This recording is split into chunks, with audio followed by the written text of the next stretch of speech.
Greetings to all of you. My name is Father Charlie Goraieb, and I'm the pastor of Our Lady of Mount Carmel in Tempe. And it's my pleasure to talk to you a little bit today about the Brown Scapular. We're coming upon the great feast day of Our Lady of Mount Carmel, and it's good for us to talk about this and to understand what a great gift our Blessed Mother gave to us. It begins with an apparition to the Superior General of the Carmelite Order in the year 1251. Previously, the Carmelites were located in Israel on Mount Carmel, which is on the west coast of Israel. But because of political and military issues that were going on at the time, they all moved to England. And it was there that Saint Simon, who was also nicknamed Simon Stock because he lived inside of a hollow tree, a stock, so that was his name, Saint Simon Stock, received an apparition from our Blessed Mother on July 16th, 1251, in which our mother told him that wanted everyone in the order, all of the Carmelites, to wear a scapular. Of course, their habits were brown, so it needed to be brown. And a scapular, Latin for shoulder, scapula, is a cloth that goes over the head and over the shoulders and drapes down in front and in back.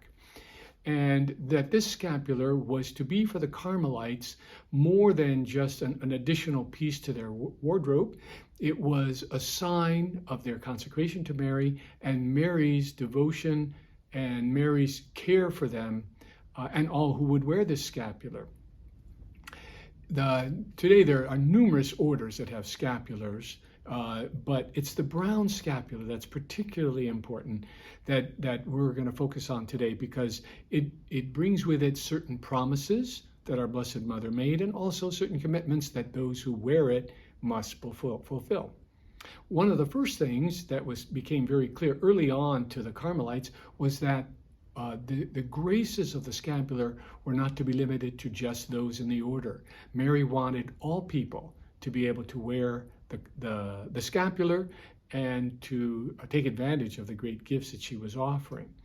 Our Blessed Mother says that whoever wears this scapular would receive the necessary graces to live out their vocation, whichever it is, whether it be married or single, religious or lay, and that she would intercede for that person on the day of their death, assuring that they would enter into heaven.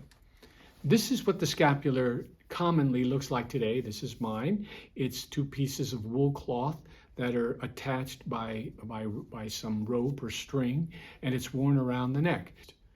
Now, the scapular means that we belong to Mary, and she pledges her maternal care for us in this life and in the next. It's very simple, but what a beautiful concept. We belong to Mary, and she's going to watch over us in this life and in the next. Whoever wears the scapular and lives a life of consecration to Mary will have the graces necessary to virtuously and fruitfully live out their state of life. Also, our Blessed Mother will intercede for us that we will experience eternal union with God the Father. The person who chooses to wear the scapular should have the scapular first blessed and be enrolled in the confraternity of the Brown Scapular, and then wear that scapular. Now, at the last apparition at Fatima, our Blessed Mother appeared as Our Lady of Mount Carmel with the rosary in one hand and the scapular in the other. So that's how we know how important this is. So let's look at some of the commitments that we need to make if we're going to receive these graces that our Blessed Mother promises. First of all, we should wear it all the time to remind ourselves that we belong to her and that we've made a consecration to her. We don't have to be scrupulous about this. Obviously, there are hygiene and times when we can't wear it, but wear it all the time that you can and know that it's a part of who you are. And it's a constant reminder of our belonging to Mary and she to us. Also, we're asked to pray the rosary, one of the hours of the Liturgy of the Hours, or to pray some other devotion every day as a way of growing in the habit of prayer and turning our lives to the Lord. And also that we're to perform acts of service and acts of reparation and penance. So those are the basic commitments that we make.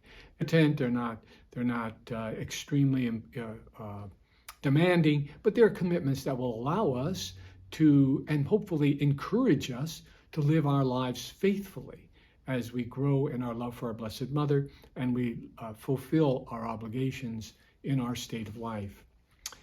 I love Pope St. John Paul II. He's a great hero of mine, as he is, I know, for many of you. And he had a great devotion to Mary, as you know, but also to the scapular.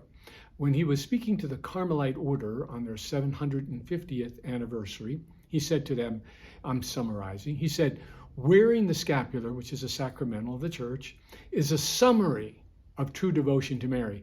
In that sign, that scapular, we can summarize all that we believe about our devotion to Mary and her concern and maternal concern for us.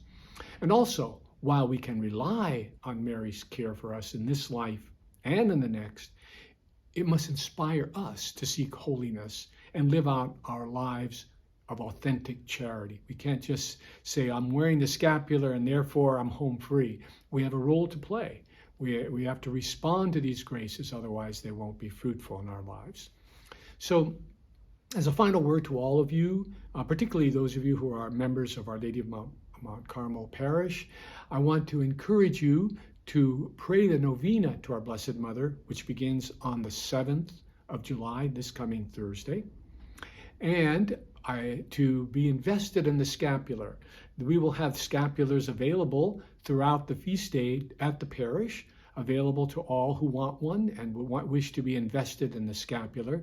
And then I ask all of you to prepare yourselves to celebrate her feast day with great joy and with great enthusiasm and gratitude that our Blessed Mother is so present to us and wishes for us to share the joy that she has in union with her Son. May God bless you all.